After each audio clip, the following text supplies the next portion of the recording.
Mortal Kombat 2 is right around the corner, and though the first movie in this newly rebooted franchise has had some mixed reception, I am a bit cautiously optimistic of what is to come. Mortal Kombat to me was one of those franchises that I revisited every now and then. Some of my earliest memories with this series was playing the Midway Collection version on the PSP, and constantly failing against Motaro and Shao Kahn. So leading up to the release of Mortal Kombat 2, my brother and I thought it would be fun to binge watch the first two movies from the 90s. And it had me thinking, as diabolically unhinged the second movie was, what were their plans to go from here? Were there plans for a sequel in the first place? Well, join me today as we do a quick little dive into the cancelled sequel of Mortal Kombat 3, which was tentatively titled Mortal Kombat Devastation. The first Mortal Kombat movie came out in 1995. It starred Robin Shou as Liu Kang, Christopher Lambert as Raiden, Lyndon Ashby as Johnny Cage, Cary Hiroyuki Tagawa as Shang Tsung, and Bridget Wilson as Sonya Blade. The film came out to lukewarm reception, but became a cult classic for hardcore fans of the series. Some of the wildest iconic moments from the franchise was spawned from this movie, and even though the theme song wasn't made specifically for this film, the Techno Syndrome soundtrack was most definitely popularized by being featured in this movie. Annihilation fared far worse receptionally, with some people calling it the worst movie ever made. This isn't a well-known fact, but there was actually an old official Mortal Kombat website back in mid-2004, which was very different than the one you can see today. Today, as of the release of this video, the official Mortal Kombat website is mainly just a hub for the Mortal Kombat 1 video game. But the old website actually shared space both for the film and video game section from this era of the franchise. If you clicked on the games section, it took you to a poster to Deception, which was coming out in October of that year. But if you clicked on the films section, you were taken to a dashboard that led to different web pages for each film and the Conquest TV show. Each web page had its own story breakdown and credits page. The first two films even had a gallery of production stills. Seeing this in real time is such a weird feeling. There's a lot of aura shots in these photos, a lot of the cast members are smiling, and then you go to the Annihilation one and it's just like 8 images. But if you looked further, there was actually a webpage dedicated just to the upcoming Mortal Kombat Devastation movie. In place of where the plot summary usually was, it was just a short statement from the production team giving a vague idea that doesn't really say much, other than that yes, they were working on a sequel to Annihilation. Clicking on the hyperlink just redirects you back to the main page.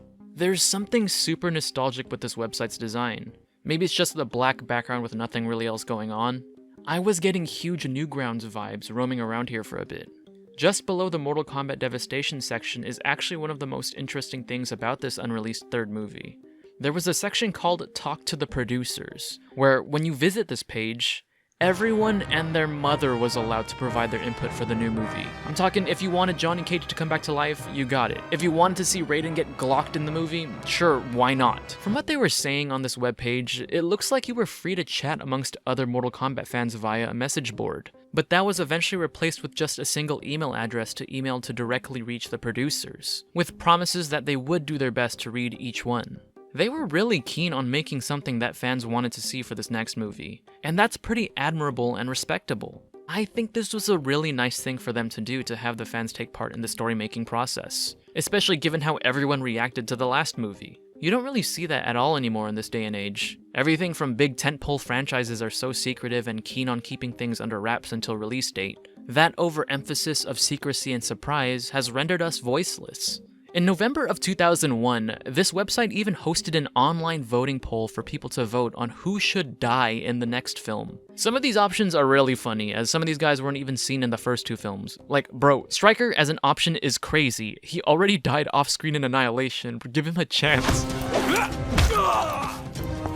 I was only 2 years old in 2001, so I was definitely not on these voting polls or forums. But I always loved how the writers would take into account fan response for some of the decisions in their story. I remember when Gears of War 3 came out, fans were allowed to vote with their wallets to see if Clayton Carmine would live or die by purchasing avatar shirts in the Xbox marketplace. That level of fan input and encouraged participation is something I really miss, a genuine relic of the past. The hype was still very much there for this third Mortal Kombat movie around that time. So, what happened? Well, Liu Kang actor Robin Shou originally signed on to do a 3-movie deal, and production for the third movie was initially scheduled to begin almost immediately right after the release of Mortal Kombat Annihilation. Rumors were circulating around that it would have been somewhat of a soft reboot, continuing from the story of the first Mortal Kombat movie, but completely ignoring the events of its sequel Annihilation. Lyndon Ashby, the original actor for Johnny Cage, even stated that he was excited to return, and that the story would somehow address Johnny Cage's return from the dead. And you know what? She was right, because I hear Johnny Cage might be coming back for Mortal Kombat 3, huh? Johnny Cage, Mortal Kombat 3, they're in sort of legal negotiations and roundabouts. But yeah, I've read the script, it's good. Yeah. Johnny Cage is back, and it's all cool. And then... Christopher Lambert stated that the script was undergoing constant rewrites, and when Armageddon was released, he said the script would be scrapped entirely and then rewritten once again. This constant cycle of rewriting and hearing what fans had to say had the production team stuck in development hell for years on this movie. They wanted to make sure this one was not a disappointment, and they did not want another flop. However, things only got more complicated. In 2005, one of the filming locations for Mortal Kombat Devastation in New Orleans was scrapped due to the destruction caused by Hurricane Katrina. The next time we heard about it was in June 2009, when a bankruptcy court lawsuit saw producer Larry Kasanoff suing Midway Games for trying to sell the Mortal Kombat's rights to Warner Brothers, when it was not entirely theirs to sell. In this case, Kasanoff confirmed that a third movie was still in the works with the cast, script, and filming locations already set and planned. At this point, it was almost like he was just delaying the inevitable. During this time being stuck in development hell, a bunch of other baseless rumors started circulating around. Some of them included rumors such as the movie being set long before Liu Kang's time, Robin Shou actually being recast to play Kung Lao instead of Liu Kang, Sub-Zero being the main protagonist for the third film, and here's the most interesting one.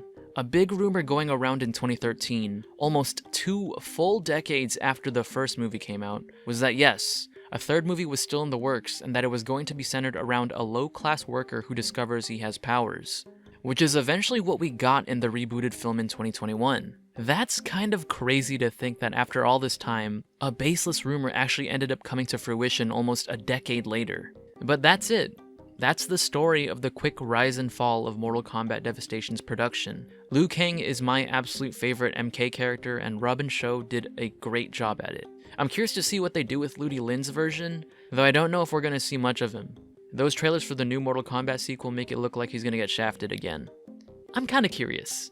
I know most of my viewers are around my age, so you guys were probably too young to go on this website too, but did you guys ever participate on the old Mortal Kombat forums back in the day? Did you want to see Devastation? And who is your favorite Mortal Kombat character? Let me know down in the comments below. Anyways guys, that's it from me.